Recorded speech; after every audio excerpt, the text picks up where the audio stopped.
All right, locking on this compound interest. So, exponential functions, and then a little further, we're talking about compound interest. So, this is the compound interest formula. I like to think of it as, your, I'm going to say like your, I don't know, I usually just say final amount is A, right? The principal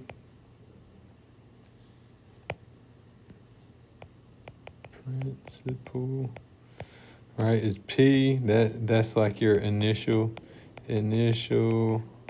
investment.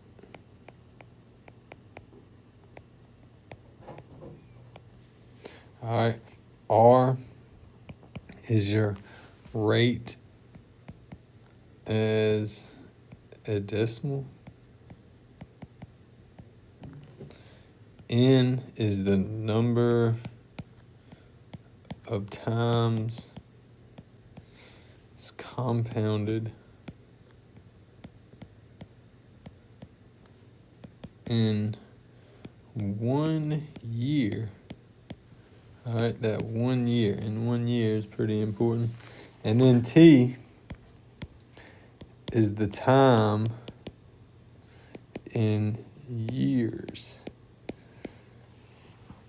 All right, gotta be years. We're not talking months. We're talking years. And that is your compound interest formula. So let's use it. All right. Suppose $1,000 is deposited in an account paying 4% interest per year, compounded quarterly. Right. Find the amount in the account after 10 years with no withdrawal. So if you take $1,000, put it in an account at 4% interest that's compounded 4 times a year, how much money will you have after 10 years? So let's set that up. We say our amount, right? This is for A. Our amount is going to be equal to our principal, the initial investment, that's $1,000, times 1 plus our rate. Here we see our rate, 4%, but as a decimal, that's 0.04. So it's 0.04 over the number of times it's compounded, right? Quarterly, which is 4 times a year. And then to the number of times it's compounded times the number of years, 10 years. And you would put this in your calculator, and I would say put it in exactly how you see it. So when I put it in, I'm saying 1,000, parenthesis, 1 plus. Now I got to do my fraction bar, right? That's alpha, y equals enter. Then I got 0.04 over 4 to the power of 4 times 10, right? I'm typing it in exactly how it looks. And I get $1,488, and we're talking about money here, so I'm gonna say 86 cents. So my amount is equal to that, right? So how much interest was earned? Well, there's my amount. I started off with $1,000. How much interest? So part B, we're talking about $488.86 is the interest.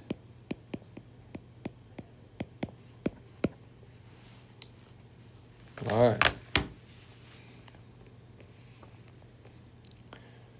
So pretty straightforward. You should have seen this in Math 3 a few times. But here we go again. Becky must pay a lump sum of $6,000 in 5 years. What amount deposited today at 3.1% compounded annually will grow to $6,000 in 5 years? All right. So let's set this one up. And let's think about, what we're saying. So we know her final amount has to be $6,000, right? So I'm saying 6,000, and that's equal to the principal. Now, that's the question. What amount deposited today? What amount can I start with? I don't know what that is. We can say P if we want, or X or whatever.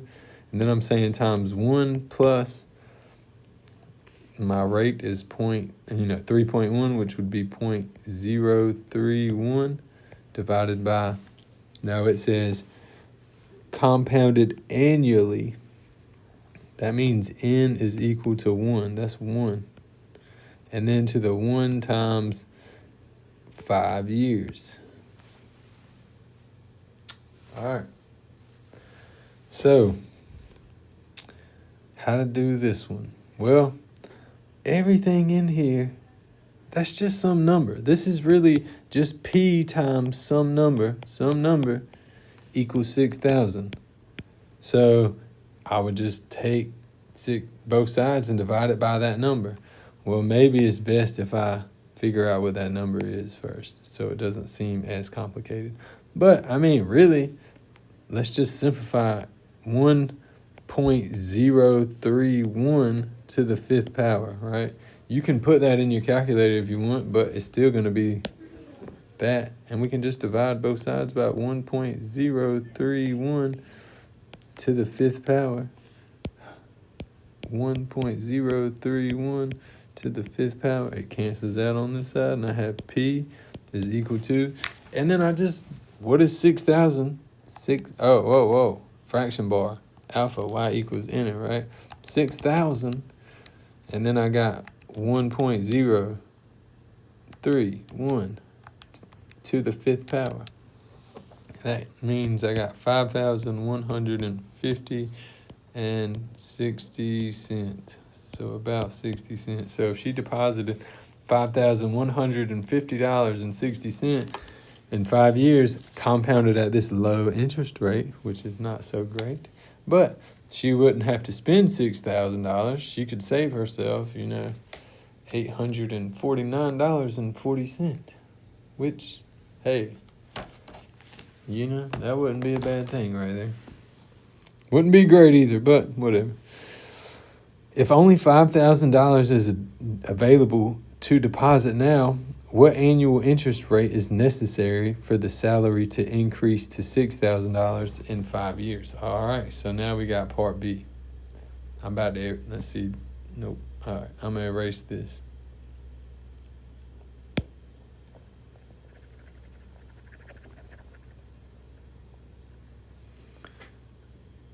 All right, so if only $5,000 is available now, so she's saying right now she's got $5,000, and we know we want it to be $6,000. So we want the final amount to be $6,000, and Becky only got $5,000, and then we're saying that's 1 plus. Now, what's the interest rate?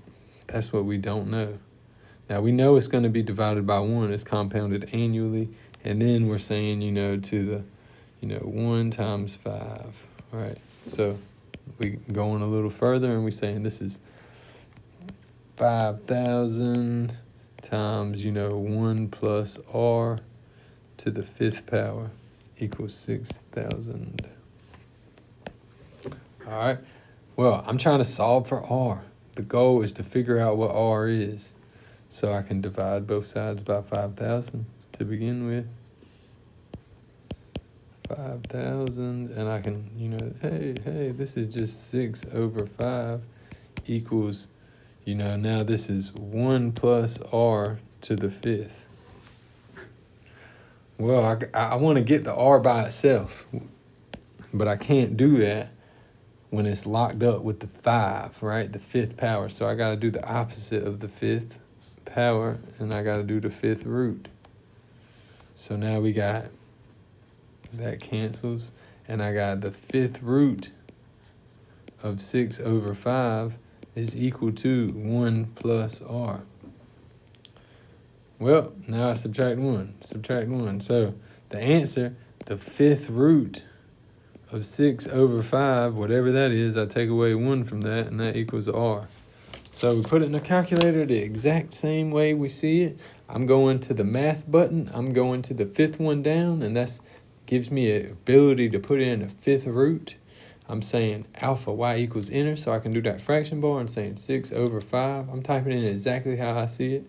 Then I'm taking that 5th root of 6/5, and outside the radical, I'm saying subtract 1, And that gives me a large fraction, which I'm imagining I don't need because, I'm trying to get an interest rate. So that is 343 over 9,236. I'm just going to type that, or I'm going to hit alpha, y equals again, and it said, I scroll down and it says F to D, fraction to decimal. I'm choosing that, and it tells me that would be 0.037, 137. So I'm gonna say, you need your rate to be approximately, 0.037, which is, rate is approximately, 3.7%. Maybe you could say 3.71% or something. That's what it would be. And then you can test it. You can just plug it into the formula and see, if I have 0.0371 and I plug that in, is it going to be, since I approximated, it won't be exactly 6,000, but it'll be really close. All right. When performing computations, do not, all right, yeah. All right. Look, if you start rounding early, this is where a lot of people mess up. They start rounding their answers early on. You should only round at the very end. That's the only time I rounded in this whole time. If you round early, then your answers are going to be, if I round once and then I round again, it's kind of like that game. I think it was called like telephone, where you have a group of people and you tell one person something and that person tells the next and the next. If they change the story at all, then that next person changes the story at all, and the next person changes it a little bit. And by the time it gets back to you, it ain't even the same story anymore. And the same thing happens with numbers. If you round the number a little early, before the last thing, before the very end, then it gets rounded a little more at the very end for sure, but maybe you round it a couple times. You don't want to do that, because it's called skewing your answers. We ain't trying to get skewed, all right? We're trying to get right on the money, or, pretty close to as close as we can get to the money at the very end, we're rounding. So another one of these, I'll do it. Yep. All right, we'll talk about one more of these, and then we'll talk about continuous compounding. Ooh.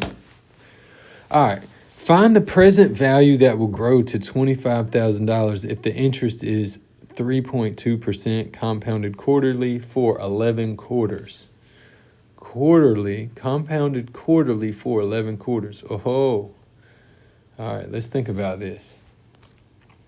It says it's compounded for 11 quarters. So quarterly is, 4. There's 4 quarters in a year, right? So if I do 11 quarters, 4 is 1 year. And then it's compounded for 11 quarters, so that's another 4 quarters, so then another year, right? But then after that, it's not 4 quarters because it's only 11. So, you're saying 4 plus 4 is 8, then plus, 3 is 11. Well, 3 quarters of a year would be 0.75 of a year. So how long was it done for? 2.75 years. That's something to consider. They're trying to get tricky, all right? We ain't falling for that. Find the present value, all right? What is the present value that will grow to 25,000? So 25,000 is my final amount. 25,000 equals my present value, my principal, my initial value of P, because I don't know what it is. And then I know we're saying 1 plus, 0.032 divided by how many times is it compounded? It's compounded quarterly, which is 4 times, because we're talking about 1 year. And then for how long? I'm saying 4 times 2.75, which would be 11, right? But maybe that you don't want that to trip you up. All right. So once again, we're looking for this. This right here is just some number. Now, I would say, like, you don't want to start figuring, you're going to be tempted to just take this number and put it in your calculator, see what it is, and get a decimal for it. And you can do that, but you just don't want to round that decimal. So I'm not even going to do that. I'm just going to say I want P. This is all numbers. So I'm going to just divide both sides by 1 plus 0.032 over 4 to the 4.27. Oh, I'm sorry, 4 times 4 times 2.75 power, right?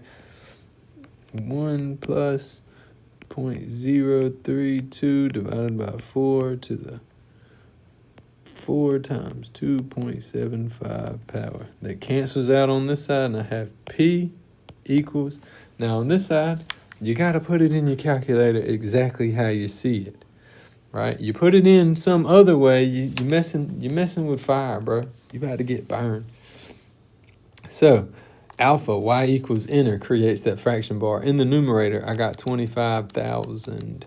In the denominator, I use parentheses, and I say 1 plus, and then I create another fraction bar, alpha, y equals enter, and I'm putting 0.032 over 4. Then I close my overall parentheses in the denominator, and I say the caret key because I'm taking it to the power, and I'm saying 4 parentheses 2.75. Man, it looks exactly how I have it. All right, exactly how I have written it. And now I get my answer, and it's $22,902, and I'm gonna round that to 4 cents. So that's the amount you would need if you were gonna let it sit in the bank at an interest rate of 3.2% for 2.75 years compounded quarterly. That would give you $25,000. So yep. So I'm gonna go on to the next thing. All right, this is just kind of showing you like we're about to get into this continuous compounding formula, right? The continuous compounding formula is like if you took the compounding formula and you compounded it, like instead of saying quarterly, I said like daily. I'm compounding this money daily. That means like, or every second of this year it's going to be compounded, right? It's being compounded so much that it's being compounded continuously, basically, right? And this is where this is a famous math number called Euler's number, which is written as E, but it's not a variable. Don't get it misunderstood. It equals like 2.71, you see it, 71828 459 yeah, blah blah blah. It goes on forever, kind of like pi, right? Pi is a symbol, 3.14159 blah blah blah blah blah, something like that, right? Same kind of deal. That's a symbol. It looks like an E, and sometimes you might say, hey, it is an E because it was representing this dude, but you might be thinking of it like it's some kind of variable, but it's not. It's like pi, all right? And what does it do? It's used to, if you take interest rates and instead of compounding them for, by the quarter or by the, semester or something, you say it's compounded 3 times a year. This means it's compounded so many times a year that it's just called continuously compounded. All right, pretty basic formula. You got A, the final amount, P, the principal, E, the number, Euler's number, and then the rate and the time. So suppose $5,000 is deposited in an account paying 3% interest compounded continuously for 5 years. So my final amount is equal to my initial amount, $5,000, times E. And then I'm saying for the rate of 0.03 times 5, because it's the rate of 3% is for 5 years. I put this in my calculator. You can put it in once again exactly how you see it. You hit 5,000. Now you want to hit E to the power. There's two E buttons on your calculator. One is, kind of to the left and up of the 4 button. You see natural log, and then in blue you'll see E to the X. That's the one I'm going for. So to access the blue buttons, you got to hit the second button. So second, and then the natural log LN button, which is, it'll give you E and raise it to an exponent, and you say 0.03 parentheses 5, and you get $5,809.17, right?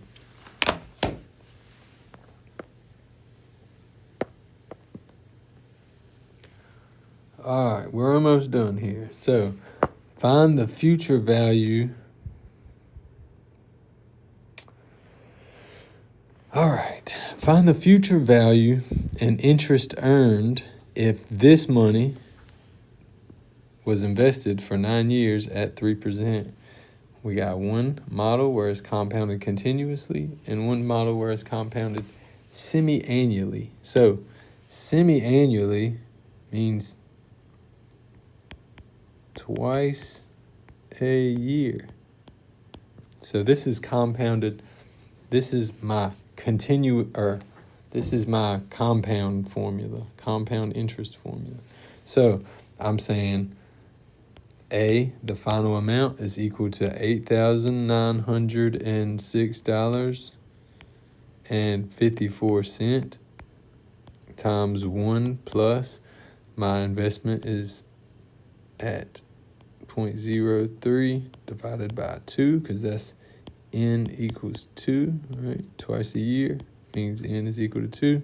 And then to the 2 times 9 power.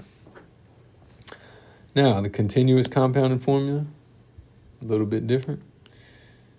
I'm going to say A is equal to my principal, $8,906.54 times E. Now, this time I'm saying to the 0.03 times 9, because we're doing it for 9 years. All right, let's do the compound formula first. I'm just typing it in exactly how it looks in my calculator.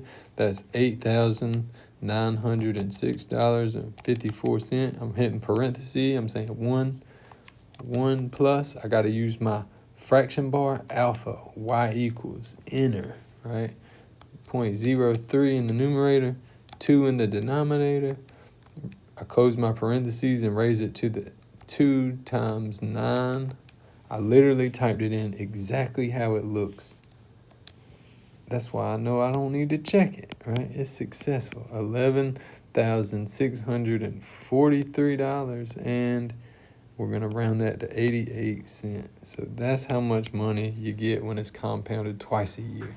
How much money do you get when it's compounded every second of every day of that year continuously, right? Well, we type it in exactly how it looks. I got $5,809.17. No, I was reading a different number. I got $8,906.54. I hit that second natural log to get that E to the power, and then I'm saying 0.03 parentheses 9.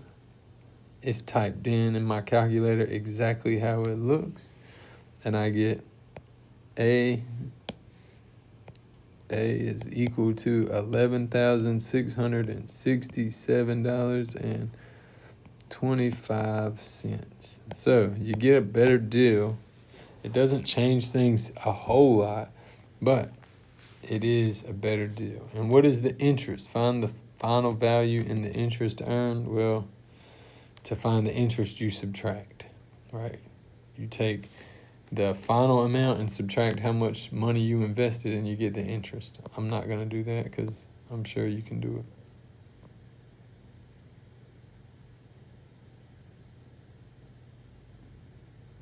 it. All right. I'm not gonna do that one either because I feel like that's just more of the same stuff. So in this one, you take in example 7, we had $1,000 invested at 4%, compounded quarterly, right, for 10 years, and it grew to this amount. Well, what if we invested that same amount and we compounded it annually? You can do that.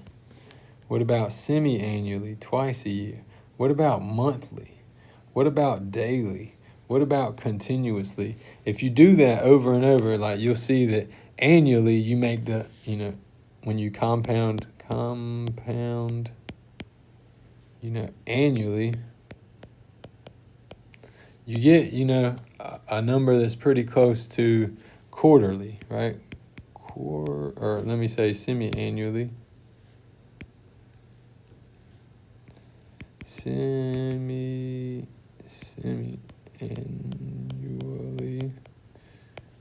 Semi-annually, you get a little bit more money. Quarterly, you get a little more money. Monthly, you get even, more money, but just by a smaller amount. Daily, it's even more money, but just a very much smaller. And then when you finally get to continuous,